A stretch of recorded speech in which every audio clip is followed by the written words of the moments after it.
Okay.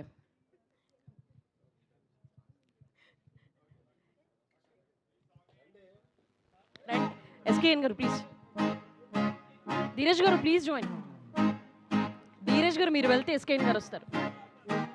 ఓ తుర్రుమన్న పాలపిట్ట అందంగా వచ్చిందే వచ్చిందే, ఓ చెట్టు మీద గుంపులోన మెల్లంగా వాలిందే. ఈ ఆకతాయి ఆటగాడు చూడంగా కంగారే పడ్డాడే, ఓ పోటుగాడిలాగా ఫుల్లు బిల్డప్పే ఇచ్చాడే. టెండూల్కర్లా కలచి పగలే కలలే కన్నాడే. Wonderful wonderful. మరిచి స్టెప్ చేంజ్ చేయొచ్చు కదా పళ్ళ పని.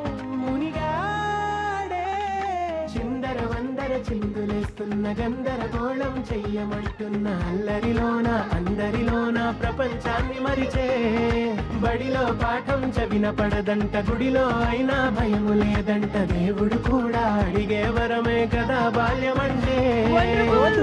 పాలపిట్ట అందంగా వచ్చిందే వచ్చిందే, ఓ చెట్టు మీద గుంపులోన మెల్లంగా వాలిందే. ఈ ఆకతాయి ఆటగాడు చూడంగా కంగారే పడ్డాడే, ఓ పోటుగాడిలాగా ఫుల్లు బిల్డప్పే ఇచ్చాడే. వండర్ఫుల్.